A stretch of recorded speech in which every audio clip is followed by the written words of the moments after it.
before you mentioned hormones, I was thinking hydration, because that is something when people are a little bit dehydrated, they can feel tired, they can feel hungry, they can feel off. And just like as little as 1% dehydration, that'll affect performance, like cognitive performance, but even like performance in the gym. And so that's something that can really help with energy levels.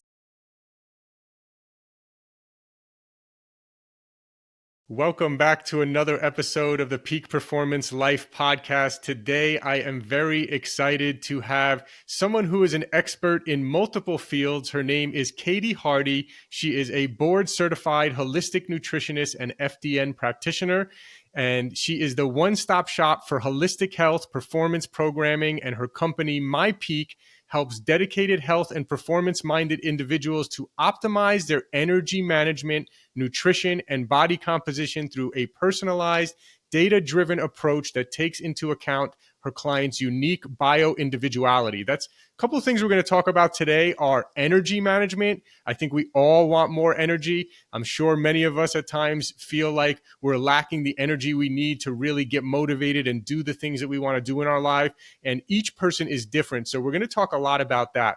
Katie holds advanced training in nutrition, sports and performance psychology, strength and conditioning, and culinary arts.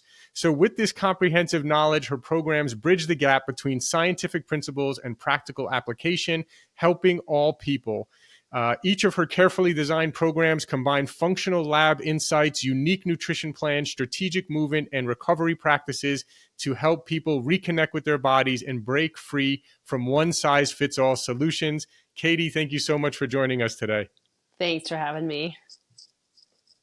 Yeah, this is great. We got a lot of stuff to jump into. I know energy is like, I don't know, it seems like the most important thing, right? Like if you have no energy, it's like you can't do the things that make you happy. You can't really get motivated. So I'm really excited to jump into that. But maybe let's start with a little bit of background on your story and how you got into what you're doing today.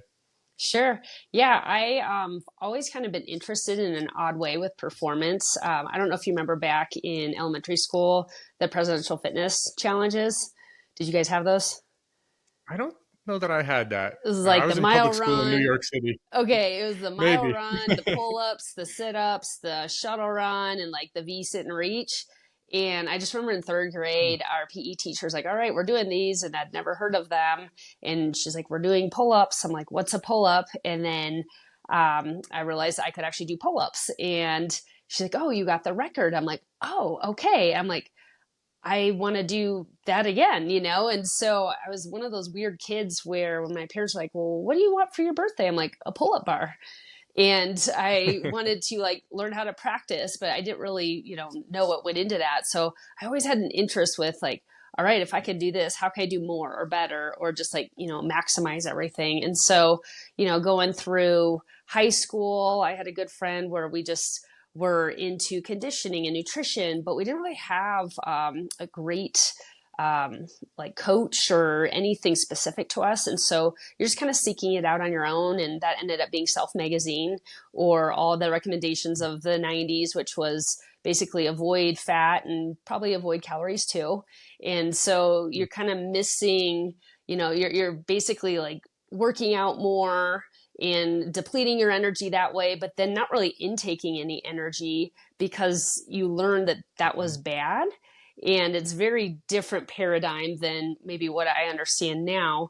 I found myself in a very depleted state. I didn't know what that meant at the time, but, like standing up and getting lightheaded and just, my hormones were out of whack and body composition wasn't great. And kind of, in seek of like finding this right performance plan and somebody who's a go-getter and like, if this is good, more is better, actually find yourself in a place of burnout and total depletion, which actually decreases your performance and can lead to injury.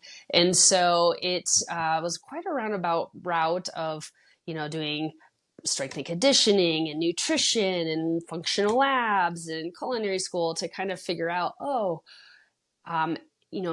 energy provides nutrients, which is what your body needs in order to do all the functions it needs for just basic functioning, but actually performance and excelling and being the best you can.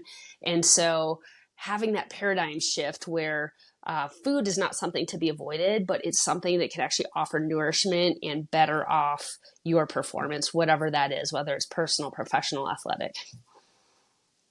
Yes, yeah, absolutely. I think we've seen many times people, again, these low fat diets, for example, is one kind of old school. Yeah, I call it like 80s health advice. Like whenever someone tells me they're like, yeah, I eat oatmeal for breakfast and low fat milk and all this other kind of stuff, and I'm like, yeah, that's kind of 80s health advice.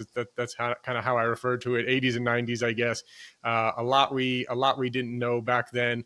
Right. I think there was a Time magazine cover that had eggs on the cover, like vilifying eggs, like it was like a bad food. And now, I eat eggs every day as a superfood for me. Mm-hmm. So, yeah. So for people, why do you think so many people are struggling from a lack of energy? And maybe we'll get into some things that people can do to improve that. Yeah, well, I think a couple things. One, I think a lot of people, especially females, have that same impression of what calories and energy is. It's kind of something that they're like, oh, hold off, avoid, let's caffeinate. And that's like a source of artificial energy. And Mhm. that's not giving your body the building blocks, the nutrients from the get go. So it kind of puts your body into the state of stress right out of the gate. And then what happens when you're in a state of stress? To get the fastest source of fuel, your body tells you, oh, I want something sweet. And so then you start going for like sweet, quick treats that are actually firing your dopamine and kind of throwing off that side of the equation. So it becomes this kind of up and down, spike drop with whether it's sugar and blood sugar levels, dopamine and the neurotransmitters. And you're just kind of, as soon as something drops, then you're seeking out the quick fix, but not really getting in front of it. So I think caffeine and sugar are big, real Mhm. energy busters. Yeah, yeah. I mean, for those listening, if you need 5 cups of coffee to get through the day, I think something's wrong there, right? You should kind of look into that and see what could be improved upon there. I mean, look, I love my 1 cup of coffee in the morning, but that's it. I don't do anything else other than that. And with my morning coffee, I do blend it with 40 grams of protein and some healthy fats, and it's basically like a protein shake coffee. But yeah, that's my 1 cup of coffee for the day. And yeah, I'm pretty sensitive to it. I know others are not. Different people metabolize coffee differently, but at some point you want to be, yeah, when you see people drinking these energy drinks, for example, all the time now, right? And you're just like, oh no, that's it's not consistent. You're going to get a spike and then you're going to crash. So we want sustained energy. We want, I guess we'll call it, like cellular energy. We want internal energy that doesn't come from outside stimulants. So what are some ways that we can have more of that? Well, as far as food, Mhm. yep. Yep. So I think starting the day, and it doesn't need to be within the first 30 minutes or even an hour, but sometime in the first couple hours, telling your body it's safe through some sort of, like you mentioned, protein source, Mhm. because the building blocks of protein are amino acids, and that's this basic components that we need for muscle repair, muscle synthesis, or producing your immune system cells or digestive enzymes. Pretty much all your processes need that. So giving your body some sort of protein, and again, I'm not anti any of the other macronutrients. The reason I like to focus on the protein is because it crowds out the fluff, the things Mhm. that are maybe not going to provide the sustained energy. And so giving your body some nutrients that it can do something with earlier on in the day tells it's safe. So that will help regulate your cortisol or your stress hormones. And then Mhm. finding the right foods that actually sustain you for a good 3, 4, maybe 5 hours. Because a lot of us kind of graze, and we were taught that for a while, right? That's the bodybuilder way of putting on muscle. But the problem is, to put on muscle, you need to have the right stimulus. And a lot of the people following that don't provide the stimulus. So then you're just telling your body, grow, grow, grow. But if you're not moving and challenging the muscles in the gym with heavy things, then it's kind of telling your body, oh, grow, let's put that into fat cells. Let's grow that way versus through muscles. So that's not incorrect advice depending on the goal. It's just when most people want sustained energy, they're wanting to have things that maybe have the right amount of protein and fat and carbs for their body, which can be very different for everybody. So getting something that you find will sustain you for over 3 hours, because a lot of us will have, like you said, that bowl of oatmeal with some maple syrup and not much protein or fat with it. And so, yes, it gives you that quick boost of energy, and then you drop a little bit lower. I don't know if you use a continuous glucose monitor, but that's a great way to kind of see what your body's doing with that energy, because we all are a little different. Some can handle that a little bit better than others. I'm not one of those people, and I tried to eat that way and follow the low fat, no fat thing back in the day. Tried the vegetarian route where, I was trying to do the right thing. And then my blood sugar, I didn't understand why, but it would drop low, and I would kind of get a little anxious about, when are we going to eat again? What's the next snack? Because it was very carb heavy back then, particularly. And as soon as I realized, oh, I'm more of a chicken thigh girl versus chicken breast, or I actually do well with red meat or more fats. And that was something we used to avoid. We used to go all in on the white bread, but skip the avocado because that was high in fat. But for me, the flip flop is much better. And a lot of other people are like that too. And so figuring out what that is for you, because what we don't want are those big spikes and dips. Yeah, exactly. I mean, for example, that morning coffee protein shake that I make, I didn't even realize it today, but I think I had that at 7:30 a.m. I ended up going to the gym at 11:30, came back at 1 and ate, wasn't even hungry until after my workout, after 1 o'clock, from a 7:30 a.m., protein shake coffee. And then, again, and like you said, I think finding those foods, that's a really key one, finding those foods that will keep you kind of satiated for at least a few hours at a time. So you're not constantly, and I think that's the kind of the issue with the carbs as well, right? Is that, I tried the vegan thing back in the day as well, and it didn't work out well for me as much as I, wanted to hope that it would. It's a very, very high carb. And then it was like, and then I'm like, no, I'm going to be a raw vegan. So then it's like, all I can eat is fruits and vegetables. And I was just never satiated. I was literally hungry all the time and just wanted to eat every day. So I think protein, we do know is more satiating. So that's why I think, having that protein is probably a huge piece of it. Yes. Yep. And I think in America, we've kind of glamorized breakfast as like, well, we've kind of made breakfast a glorified dessert, and it doesn't need to be sweet. I like to tell people, like, think savory, especially like athletes, because if you're thinking savory, the odds of getting more protein are higher than if it's sweet. Because if it's sweet, like you said, it's going to be definitely somewhere in that carb category. And again, athletes, everybody need carbohydrates, just in the form of vegetables or fruits, or, depending on the person, they may or may not be able to handle like whole grains or legumes. But savory, you're going to kind of minimize that blood sugar spike drop with the processed carbohydrates or with just the sugars. So I think I like thinking savory for breakfast when that's an option. It's not always an option for people. Maybe let's explain to people real quick, how does blood sugar affect your energy? Like, how does the blood sugar spikes and drops, how does that affect your energy, and why is it important to kind of try to be as stable as possible? Yeah. So what happens when it spikes, that's actually a stress response. So back in the day when, you're running from the bear, your body and able to get itself ready for fight or flight, pushes all this blood to the muscles. Your heart rate increases, your blood pressure increases. And so that is a stress response, and your body's, designed to have that happen and then have it be done and then move on. When we have foods that increase our blood sugar, that's also a stress response. And when we're constantly doing that, then that's part of that issue of that chronic stress where it starts hardening the arteries, thickening that.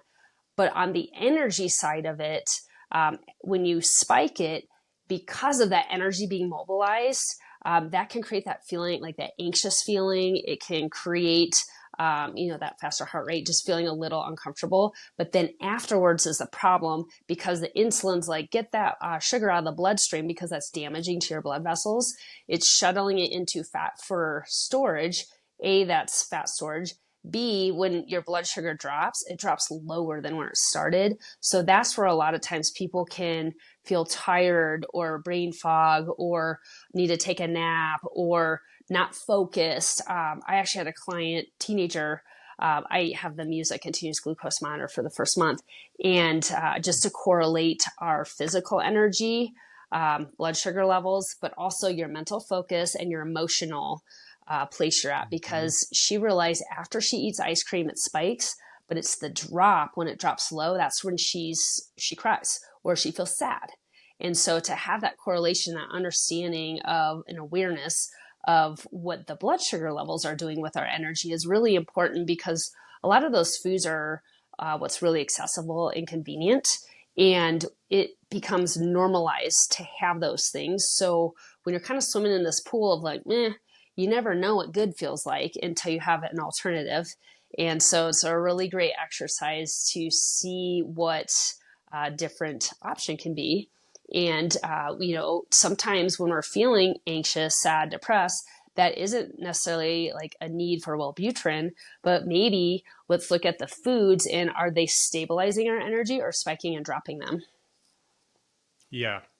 Yeah. And by the way, a whole nother topic, whole nother side topic that we probably won't get into today is the effect of food on your mood, on your, I think, gosh, how much of potentially depression or issues that kids are having could be mitigated by changing their diet, right? I mean, God, I see these kids these days, I mentor some youth as well. And I try to pick my battles. I can't win every battle. I'm trying to mentor them on other stuff. So sometimes I try to let what they're eating slide, but it's like, oh man, like these Takis, chips, and all these other these heavily processed foods, and and then you see it. You see the lack of energy. You see they can get moody after, compared to when they eat healthier.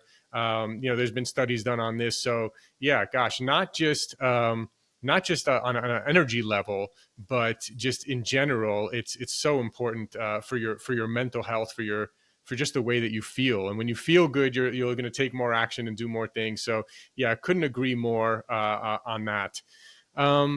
So what are yeah so like so let's say someone's listening right now, kind of the average person, maybe they've been trying to lose that extra 20 pounds they've been holding on to for a while. They kind of have maybe a little bit of a lack of energy.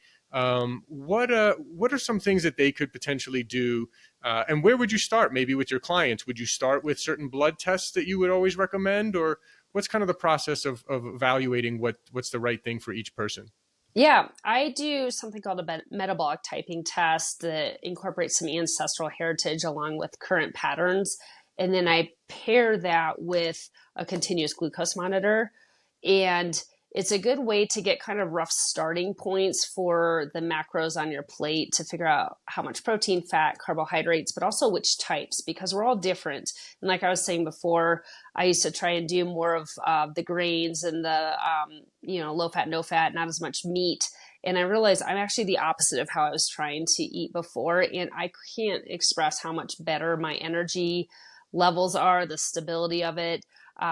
But then what's cool is seeing it, because a lot of people feel it, but they discount it or just kind of write it off as whatever. But if you can see what's going on with your blood sugar levels and see it like creep up high out of like in range, and then like if it drops low, and then pair that visual or that data that's specific to you with how you're physically feeling, and then trying different foods. So I encourage people, don't change anything. Eat exactly how you're eating and just see how that's serving you or not. And then let's start tweaking some things. So maybe it's the exact same items you're eating, just let's make the ratios a little bit different. Or let's use your dinner leftovers for breakfast, savory for breakfast. Let's, if you're like, needing to do the oatmeal, let's try pairing it with maybe some bacon or breakfast sausage or avocado or some greens, and thinking savory oatmeal versus maple syrup, and kind of like inch it along and shift it over, or give them really simple breakfast, like how about some breakfast sausage, some process, or some shaved apples and carrots, like 3 ingredients, or cut up like onions poblanos.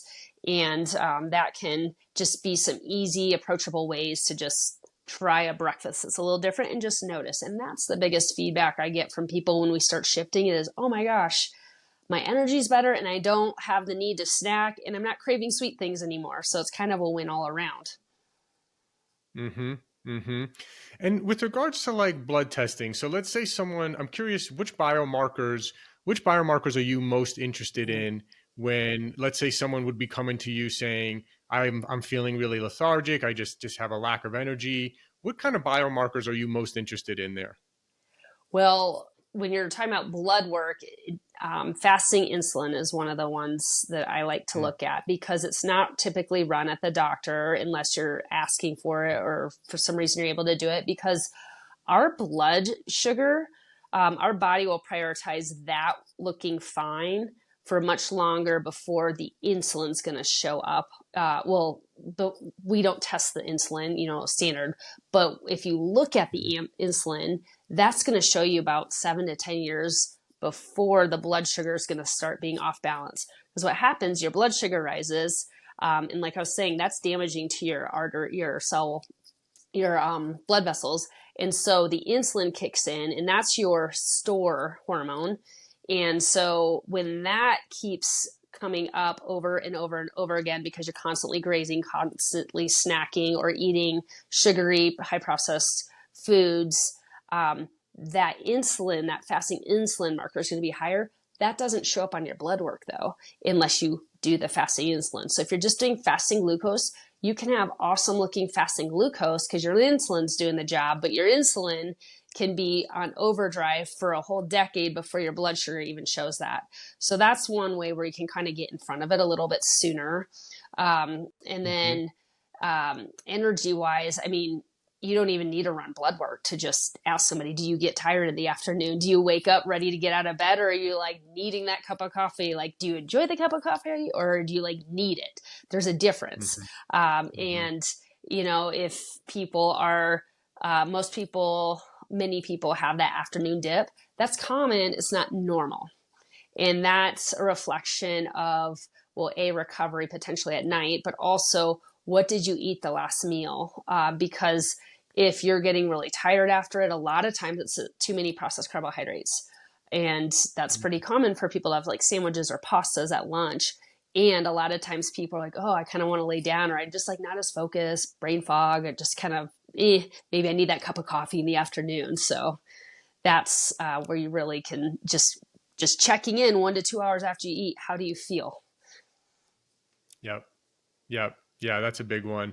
I haven't eaten bread in like 10 years, over 10 years, something like that. Maybe a little bit here or there, but mainly because like it just made me feel awful, right? Like it just like drained my energy, made me feel awful, and I became very aware. Now, the thing is, what do you think about this? Because like I found that like if people are currently not eating healthy, really, it's maybe hard for them to even realize these things. But once you start eating healthy, like you can really start intuitively eating more. You can start kind of feeling like you can kind of feel what foods are good and what foods are not, and kind of almost sense like what you're going to have for your next meal based on what your body needs. Have you seen that at all as well? Oh, I felt it. So I was that person, very health minded, and that's in quotes for people not watching the video, but I would have cereal for breakfast, lunch, dinner, was a couple pieces of toast, so a whole bunch of milk. And I mean, we would eat Chinese food and have 2 pieces of toast and a glass of milk with it. Like that's how I was raised. And so that's all I knew. And I never could understand how people could drink coffee in the morning. I'm like, that would just ravage my stomach, A. But I had a really good friend, not into nutrition, but she's like, try this like food type of cleanse. And it's just 2 weeks. And I'm like, well, okay, what do you got to do? And basically, it was cut out all the inflammatory things, including gluten and dairy and, a Hmm. few other things. And I'm like, well, what do you eat? Like, that's literally everything I eat at every meal. And I was like, I don't know about this. I'm like, I've done an Ironman and like trained for all these things. I'm like, I don't know. She's like, it's just 2 weeks. I'm like, all right, I'll try it. A few days into it, I was like, wow, I like thought I felt fine before. I feel really good now. But like, if all you've ever known is blah or meh or just good enough, and you do that day after day after day, and everybody around you feels the same way, you don't know there's an alternative. And then everybody has to do it, including myself. You finish the thing, and then you get a craving for something that you hadn't have. So I was like, oh, I really want some grape nuts. So I had a bowl of grape nuts. I'm like, gosh darn it, my stomach feels terrible. And I just always had my stomach that felt off. That was part of my routine. I didn't realize it was off till I had a break from it. And then you have that break and you go back to it, and then you're like, it's not worth it. It feels so much better without. And so that's kind of the process. I think the journey most people have to go through is it needs to hurt enough to want to try something different, or somebody convincing enough is like, hey, come do this with me. And then you try it. And then you're like, wow, I really do sleep better at night, or I don't have bloat. I didn't realize I had bloat or gas. Like, that's not normal to have, those types of things. But it's very common. And because everybody around you has it, you think it's fine. And then there's actually an option of feeling differently. So yes, that's also my story. Hmm. I was that person I was the anti gluten-free person, between just how I grew up and my culinary background. I'm like, nope, I'm full gluten. And then after running tests on myself and then just like feeling it, like, wow, my body, I must have overdone it on the gluten growing up because my body hates it. And it's not even an option in my, like, I don't even miss it. That's the thing. I'm like, I couldn't imagine life without it. I doesn't even cross my mind that I want it anymore. Same as you. Like, I don't need bread. Hmm. Maybe in Europe Yeah. where they do different things, but not Right. here. Exactly. Exactly. Yeah. I mean, look, when I was had massive pain and inflammation in my body, kind of going on the paleo style, like, low inflammatory kind of diet really, really just changed everything for me. And so, like, I was like, wow, like, I feel amazing. I felt Mhm. horrible. I couldn't even type on a computer. I was in so much pain in my wrists and hands and arms for a while. And this was like, holy cow, like, all these doctors I went to, I got so many different diagnoses. Oh, it's a herniated disc. Oh, it's carpal tunnel. It's cubital tunnel. It's arthritis. I mean, you name it. And really, eventually one day it just clicked for me like, oh, inflammation comes from what I put inside my body. And so Mhm. if I change what I put in my body, I can lower inflammation. And so I Mhm. started researching low inflammatory, foods and diet and things like that. And it changed everything. I'm actually still a believer to this day that so many surgeries, for example, knee surgeries, back surgeries, shoulder surgeries, could be avoided if people actually lowered inflammation in their body. They could see the pain go away and they could see themselves be healed. So 100%. yeah, I feel very strongly about that. Mhm. 100%. Yep. So I wanted to ask you then. So you mentioned each person's different, and you're going to work with people differently. So are there certain things, like, if we could kind of make some generalized statements here? Mhm. Gluten bad, would that be one of them? You mentioned bloating as well. That's something I did want to. It's such a hot topic these days. I Mhm. keep hearing the word bloating, bloating. Everyone, now all these products are coming out for bloating, and every ad you see on Instagram or Facebook or wherever, these people are promoting. It's all like, how to, this product reduces bloating. Why are people getting bloated, and is there something they could do there? There's a few reasons. One could just be the makeup of the bacteria. Good and bad's a little oversimplified, but people get it, so I'll say that. Having an imbalance of the good and bad, or too much of the bad, not enough of the good. It can be both directions. Um, Hmm. Also, something called H. pylori can decrease your stomach acid. Hmm. This is something that a lot of people take Prilosec or, any antacids because they think they have too much, but actually more people have too little, because we are eating in a state of fight or flight instead of rest and digest. And so part of what needs to happen when you're eating is to produce pancreatic enzymes and digestive enzymes and hydrochloric acid to break down your food all the way into the smallest piece. And if you're not doing that, or if you're not chewing enough, which also happens a lot, you have these big particles of food, and they need to be down to a cellular size to get through the cells. And we don't want it to go between the cells. So if you have these extra chunks of food undigested, that's food for the bacteria. And then the byproduct of the bacteria is the gases. And so that can be another reason why people have bloat. But certain foods can also cause bloat. So there's food sensitivities, there's GI discomfort or distress, and then there's food allergies. They're all a little different. It's like the Venn diagram. They can overlap, but they don't have to. So some people, like the food intolerances, which has nothing to do with your immune system, that can give you that discomfort or the bloat. Whereas a food sensitivity is like your immune system reacting to something, but that doesn't mean it has to be a food allergy where it's anaphylactic or very dangerous. But over time, it's still creating stress in the body. So it could be a food sensitivity. And I think the biggest things people tend to notice that with are gluten and dairy. Although to your inflammatory points, I do have people pull out other inflammatory, like sugar's inflammatory. So gluten, sugar, dairy. A lot of people are very reactive to soy, alcohol.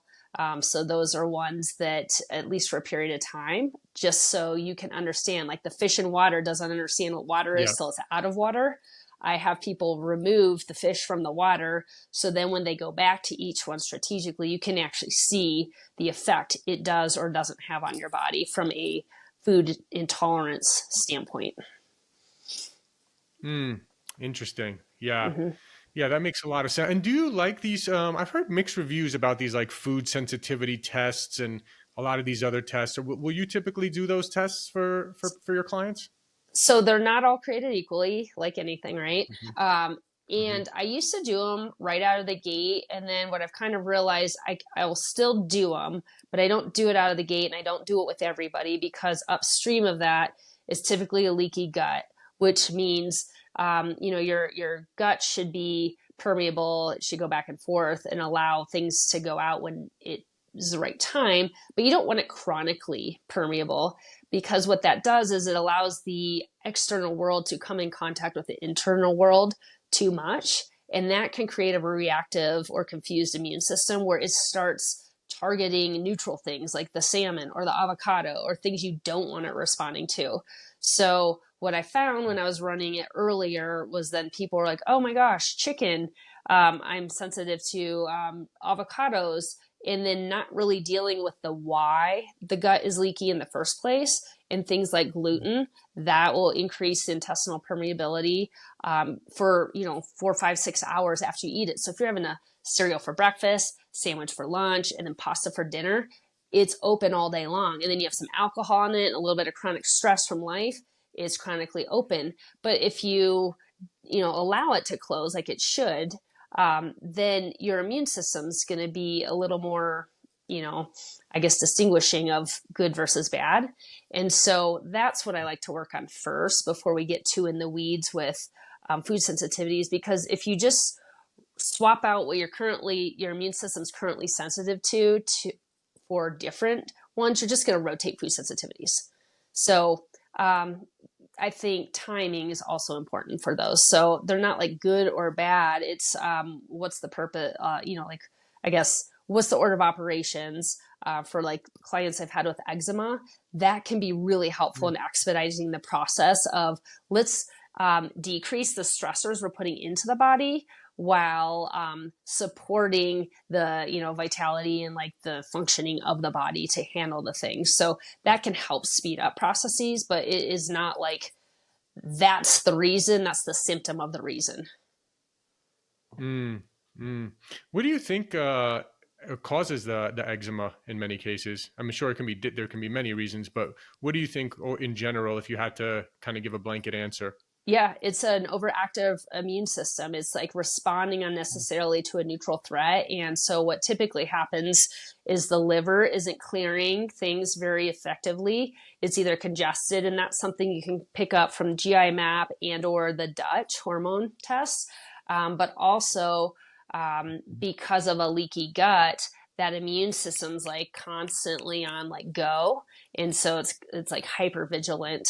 So it's a combination of the immune system, sluggish clearance of the liver, and then probably exposing yourself to those things the immune system's really pissed off about.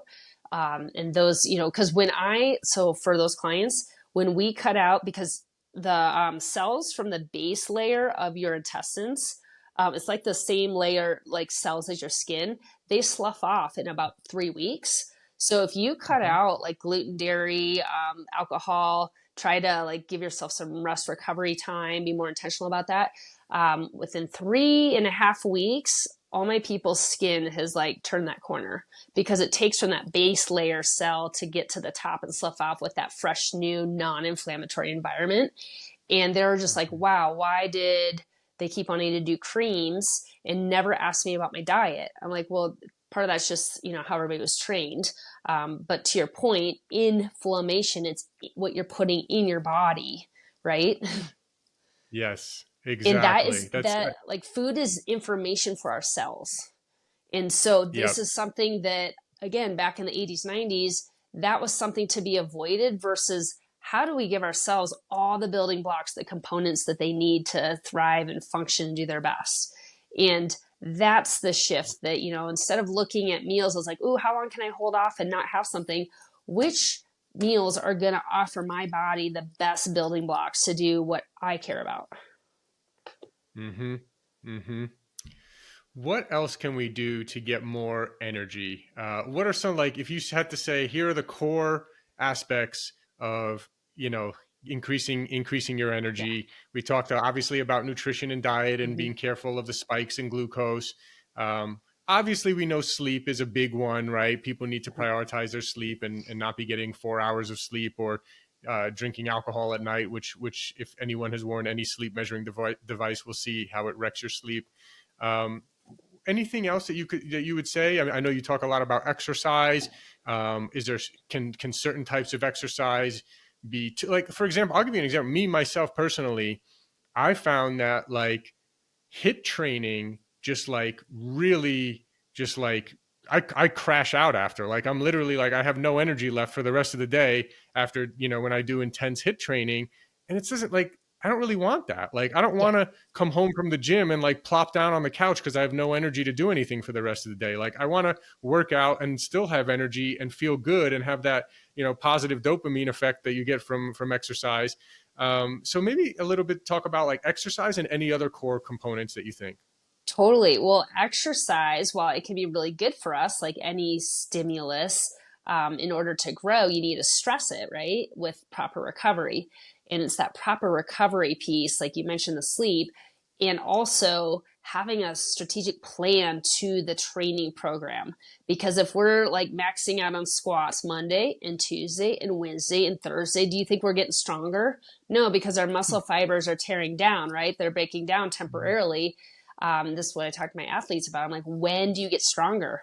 It's not actually in the gym, it's in the recovery between the gym sessions. And that's why it's so important to allow yourself that recovery, active recovery.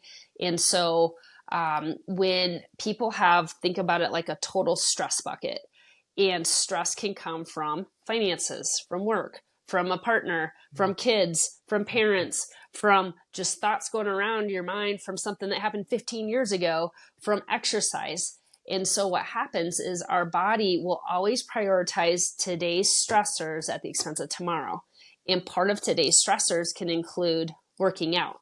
And so if we're working out or like overreaching, overtraining day after day after day, that's going to affect our whole stress bucket, which is going to turn off some of the functionings like producing sex hormones, producing digestive enzymes, a proper thyroid functioning. Those are long-term projects. We're going to hold off on that. We're going to prioritize recovering from that workout or whatever today's stressors are. And then we'll deal with that if we're around tomorrow, right? And so having a plan with intentional recovery is really important because, like you said, you should feel energized for a couple hours after the workout versus beat. And high intensity interval training, when done properly, can be an awesome stimulus. And if your Mhm. overall stress bucket's loaded with all the other departments, because you're not a professional athlete where that's the only thing you do and that's the only stressor you have or one of the only ones, then your nervous system's tapped out. Like you don't have capacity for that. And so different seasons, different ages in our life, different chapters, we have different needs for both what we can handle as well as our recovery. And that's something it took me. I mean, I was definitely that overtrainer for sure. And like just burn the candle on both ends. Just was like, if a little bit's good, I'm an overachiever, more is better, right? And I completely tanked my hormones, just threw them off. And then that's when you get injured. I actually did a Dutch test or like one of those like saliva, a urine tests several years ago. It was like during a high stress period of my life, and went on this hut trip, this backcountry ski trip, and didn't have the results. On the hut trip, I blew out my knee, like my ACL. I've like never had injuries in my life, but I was eating poorly, drinking more than I normally do, staying up late, getting up early to get everything in, and then training like every single day, high intensity stuff. And then when I got my results back, my cortisol was through the roof. My DHEA, which is your repair recover, was tanked. All my hormones, because of that, downstream of DHEA, were all thrown off. And on paper, I was like the exact recipe for an injury. But it's like you just keep going, keep going, keep going, like just push through. And I wish I had known like how you could measure hormones like 10, 20 years ago. I mean, it was there. I just wasn't aware of it. And how for us like numbers people who are like rewarded for tuning out the pain and like just pushing through, and you get the badge of honor for having a crazy schedule and doing all the things, right? Had I known more about how that negatively impacts the whole hormone state, which is your whole body state, I would have trained very differently for a lot of the things I did, and valued downtime, margins in the day to just sit for a second, like sit and read, just sit and not be like, crossing off a to-do item. But those things, you're like constantly fight or flight, fight or flight, fight or flight. And then that affects the nervous system. So adding a HIIT workout to something like that can just put somebody over the edge. And that's where you feel like depleted afterward, or just like me, or like I'm smoked. I just need to lay down. I don't want to engage with anybody. And so it's different for the same person at different parts of their lives, depending on all the other stressors in that bucket.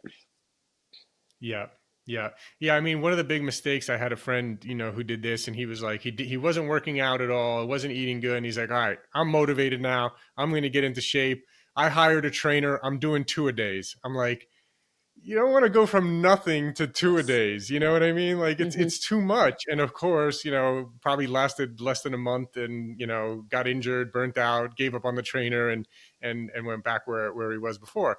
So I think, yeah, I think people actually, I think, might overestimate how much stimulus is even needed.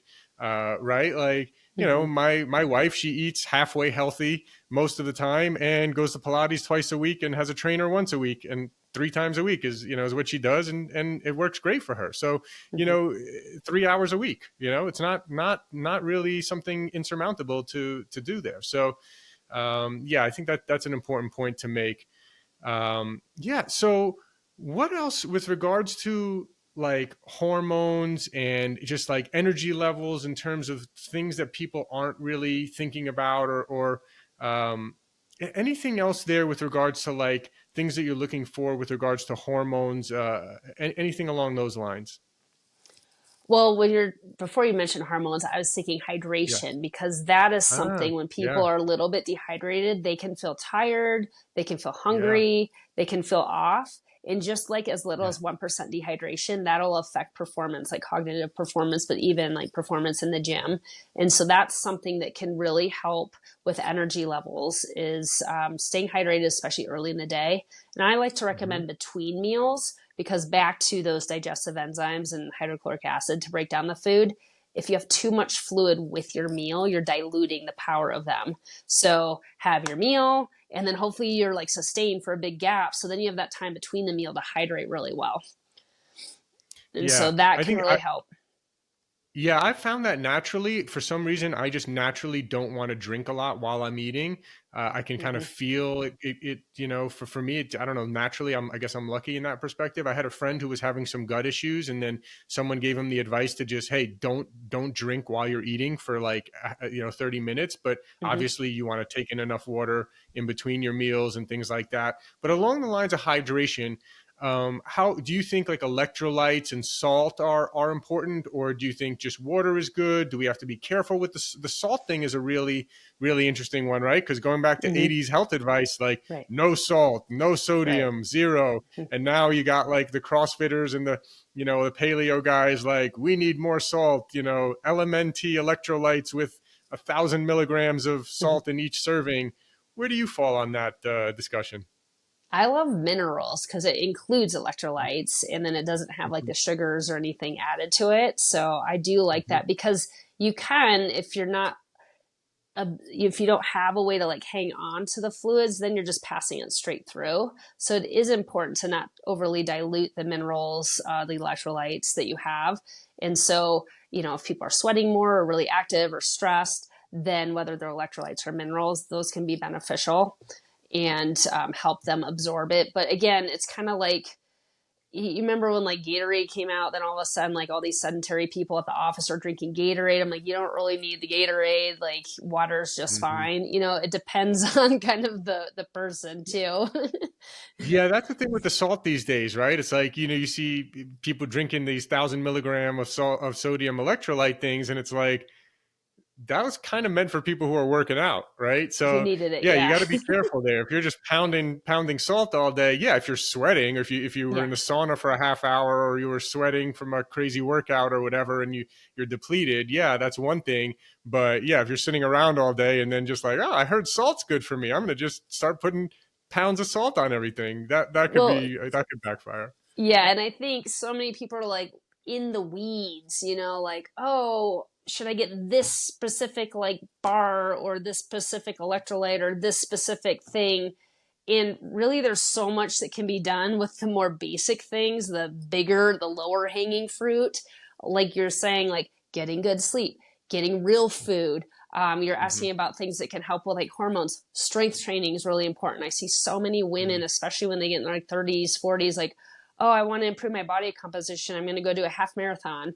I'm like, I couldn't think of something worse for your body composition than doing that in place of strength training, because back to the hormone conversation, that's a big stressor. It's a chronic stressor for a lot of hours in a week.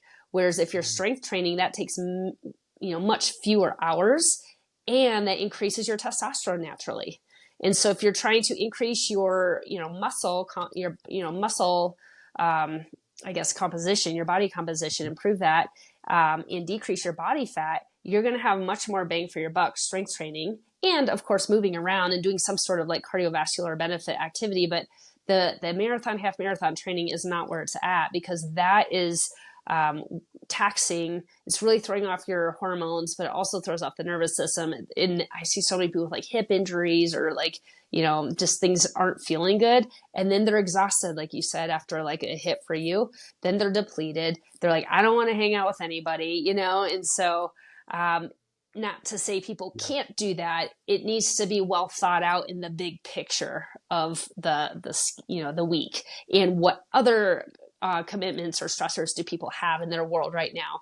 Does that make sense right now? Because if the goal is to like decrease body fat and increase muscle mass, there's a way more efficient way of doing that through strength training and maybe some sprint training or something else that doesn't take up as much time and create as much stress or oxidative damage on your body. Yeah, I agree. I'm really glad you brought that one up, because that's kind of like one of those little pet peeves of mine. Like, you hear people all the time like, oh, I'm healthy. I'm gonna run a marathon or something, and it's like, listen, if you can run a marathon, that's a cool thing to do mentally, and like an achievement that not a lot of people do. Like, I'm all for that. That's cool, but don't kid yourself. running a marathon is one of the worst things you could do for your health. You're beating up your body. Like you said, you're hurting your nervous system. You're overworking certain parts. Like, it's not a healthy thing to do. And yeah, strength training and other ways of doing it. Obviously movement and all that, but not this chronic cardio. If you're spending an hour a day doing cardio and you're not doing strength training, I think you're missing out on a lot.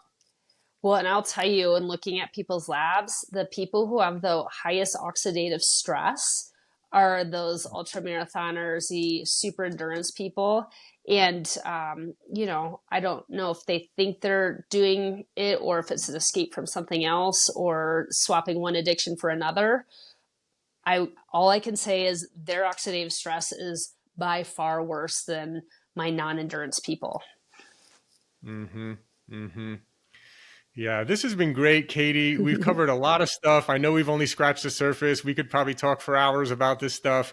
I wanted to let's let people know, where can they find you, follow you, learn more, if they're interested in working with you. Sure. Yeah. My website is mypeak, PEAK365.com. I'm on Instagram as Hardie Peak Performance. It'll be switching over to my Peak soon. And yeah, I post on Instagram and Facebook. I post like a weekly recipe and just kind of tips for things that people can be doing to just like help energy, help manage hormones, balance hormones, just kind of optimize or improve just little things. It's all about just changing little things consistently. And so I try to offer support and tools for people to do that. Yeah, that's great. We didn't even have a chance to get into your culinary background and how you help kind of making healthy taste good.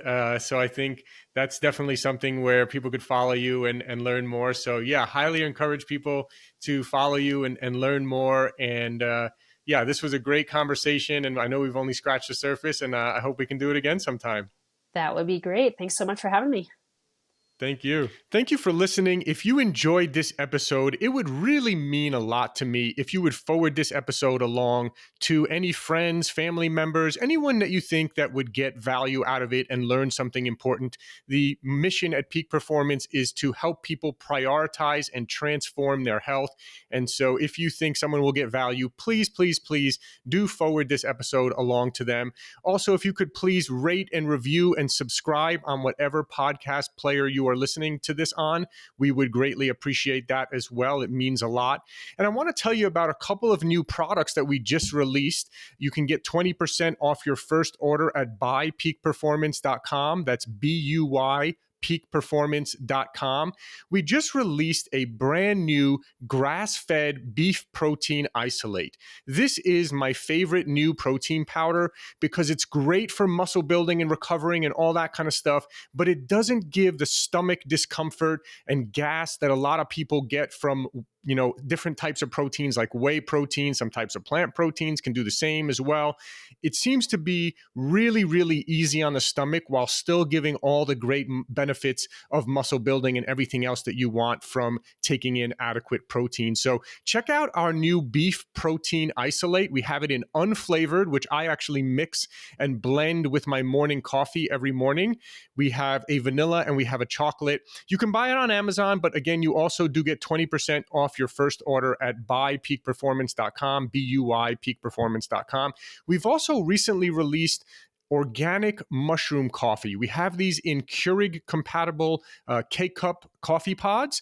We have organic mushroom coffee with lion's mane, reishi, cordyceps, turkey tail, and chaga mushrooms blended with the high altitude organic coffee that we've been using and that we've been famous for years. So that's been a big hit, that one as well. You can get on our website or Amazon, any of our products.